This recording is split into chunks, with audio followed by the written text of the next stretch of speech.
ನಮಸ್ಕಾರ, ನೀವು ನೋಡ್ತಾ ಇದ್ದೀರಾ ಏನ್ ಸಮಾಚಾರ. ನಾನ್ ಸಬಾ ಹಕೀಂ. ಪ್ರಮುಖ ಸುದ್ದಿಗಳನ್ನ ನೋಡೋಣ. ಮೊದಲಿಗೆ ಹೆಡ್ಲೈನ್ಸ್. ಪರಪ್ಪನ ಅಗ್ರಹಾರದಲ್ಲಿ ರಾಜ್ಯಾತೀತ ಪ್ರಕರಣ. ಬಳ್ಳಾರಿ ಜೈಲಿಗೆ ನಟ ದರ್ಶನ್ ಸ್ಥಳಾಂತರಕ್ಕೆ ಕೋರ್ಟ್ ಅನುಮತಿ. ಇಂದು ಬಳ್ಳಾರಿಗೆ ಶಿಫ್ಟ್ ಮಾಡಲು ಅಧಿಕಾರಿಗಳ ತಯಾರಿ.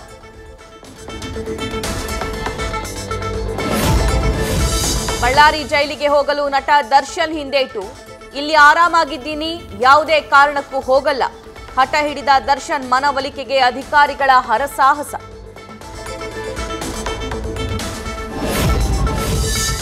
ದರ್ಶನ್ ರಾಜ್ಯಾತೀತ ಕೇಸ್ನಿಂದ ಡಿ ಗ್ಯಾಂಗ್ ದಿಕ್ಕಾಪಾಲು. ರಾಜ್ಯದ ವಿವಿಧ ಜೈಲುಗಳಿಗೆ ರೇಣುಕಾಸ್ವಾಮಿ ಕೊಲೆ ಆರೋಪಿಗಳ ಶಿಫ್ಟ್. ಪರಪ್ಪನ ಅಗ್ರಹಾರದಲ್ಲೇ ಉಳಿದ ಪವಿತ್ರ ಗೌಡ.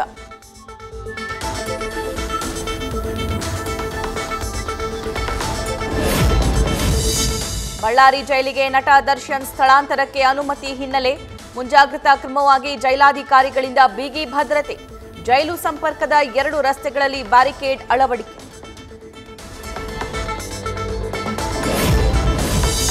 ಆರ್ ಅಶೋಕ್ಗೆ ಬಿಜೆಪಿ ಹೈಕಮಾಂಡ್ ಬುಲಾವ್. ಇಂದು ದೆಹಲಿಗೆ ತೆರಳಲಿರುವ ವಿಪಕ್ಷ ನಾಯಕ. ರಾಜ್ಯದ 3 ಕ್ಷೇತ್ರಗಳ ಉಪಚುನಾವಣೆ ಸಂಬಂಧ ಚರ್ಚೆ ಸಾಧ್ಯತೆ.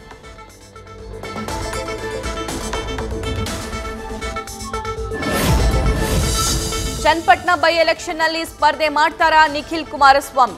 ಪಕ್ಷದ ಮುಖಂಡರ ಸಭೆ ಕರೆದು ಸಂಘಟನೆ ಮಾಡುವಂತೆ ಸೂಚನೆ.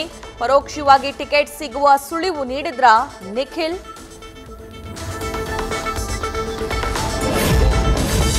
ಡಿವೈಎಸ್ಪಿ ಗಣಪತಿ ಸಾವು ಪ್ರಕರಣದಲ್ಲಿ ಜಾರ್ಜ್ ಪಾತ್ರವಿಲ್ಲ. ಕರ್ನಾಟಕ ಹೈಕೋರ್ಟ್ ಆದೇಶ ಎತ್ತಿ ಹಿಡಿದ ಸುಪ್ರೀಂ ಕೋರ್ಟ್ ಆದೇಶದಿಂದ ಸಚಿವ ಕೆಜೆ ಜಾರ್ಜ್ ನಿರಾಳ. ಪಶ್ಚಿಮ ಘಟ್ಟದಲ್ಲಿ ಮಹಾಮಳೆಯಿಂದ ಹೆಚ್ಚಿದ ಆತಂಕ. ಸವದತ್ತಿ ತಾಲೂಕಿನ ನವಿಲುತೀರ್ಥ ಜಲಾಶಯದಿಂದ ನೀರು ಬಿಡುಗಡೆ. ಮಲಪ್ರಭಾ ತೀರದ ಜನರಿಗೆ ಎಚ್ಚರಿಕೆಯಿಂದ ಇರುವಂತೆ ಸೂಚನೆ.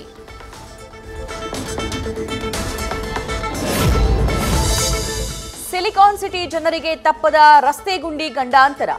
ಸೀಗೆಹಳ್ಳಿ ಮುಖ್ಯ ರಸ್ತೆಯಲ್ಲಿ 8 ಅಡಿ ಆಳದ ಗುಂಡಿ. ನ್ಯೂಸ್ ಫಸ್ಟ್ ಮಾಹಿತಿ ಬೆನ್ನಲ್ಲೇ ಕಾಮಗಾರಿ ಪೂರ್ಣಗೊಳಿಸುವುದಾಗಿ ಬಿಬಿಎಂಪಿ ಭರವಸೆ. ಬೆಂಗಳೂರಲ್ಲಿ ಆಹಾರ ಸುರಕ್ಷತೆ ಇಲಾಖೆ ದಿಢೀರ್ ದಾಳಿ. ವಿಜಯನಗರದ ಫುಡ್ ಸ್ಟ್ರೀಟ್ನಲ್ಲಿ ಆಹಾರ ಗುಣಮಟ್ಟ ಪರಿಶೀಲನೆ. ಆಹಾರದ ಶುಚಿತ್ವ ಕಾಪಾಡುವಂತೆ ಮಾಲೀಕರಿಗೆ ಸೂಚನೆ. ಉಡುಪಿಯಲ್ಲಿ ವಿಟ್ಲಪಿಂಡಿಯ ಉತ್ಸವ ಸಂಪನ್ನ. ಭಕ್ತ ಸಾಗರದ ನಡುವೆ ಸಾಗಿ ಬಂದ ಕೃಷ್ಣನ ರಥೋತ್ಸವ. ಭಕ್ತಾದಿಗಳಿಗೆ ಉಂಡೆ ಚಕ್ಕುಲಿ ಪ್ರಸಾದ ವಿತರಣೆ. ದೆಹಲಿ ಅಕ್ರಮ ಲಿಕ್ಕರ್ ಹಗರಣದಲ್ಲಿ ಜಾಮೀನು ಮಂಜೂರು. ತಿಹಾರ್ ಜೈಲಿಂದ ಬಿಆರ್ಎಸ್ ನಾಯಕಿಗೆ ರಿಲೀಫ್. ಹೊರಬರ್ತಾ ಇದ್ದಂತೆ ಮಗ, ಪತಿಯನ್ನ ತಬ್ಬಿ ಭಾವುಕರಾದ ಕವಿತಾ.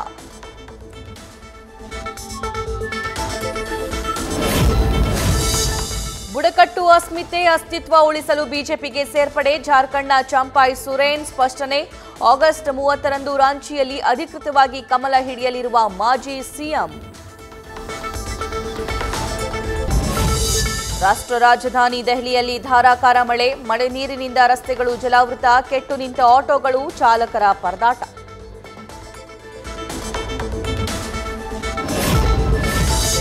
ಐಸಿಸಿಯ ನೂತನ ಅಧ್ಯಕ್ಷ ಸ್ಥಾನಕ್ಕೆ ಜೈ ಶಾ ಅವಿರೋಧ ಆಯ್ಕೆ.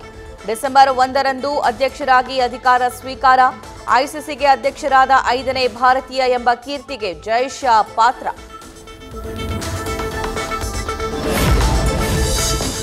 ಐಸಿಸಿ ಮಹಿಳೆಯರ ಟಿ20 ವಿಶ್ವಕಪ್ಗೆ ಭಾರತ ಸಜ್ಜು. ಹರ್ಮನ್ ಪ್ರೀತ್ ನೇತೃತ್ವದ ಬಲಿಷ್ಠ ತಂಡ ಪ್ರಕಟ. ಕನ್ನಡತಿ ಶ್ರೇಯಾಂಕಾ ಪಾಟೀಲ್ ಕೂಡ ತಂಡಕ್ಕೆ ಆಯ್ಕೆ.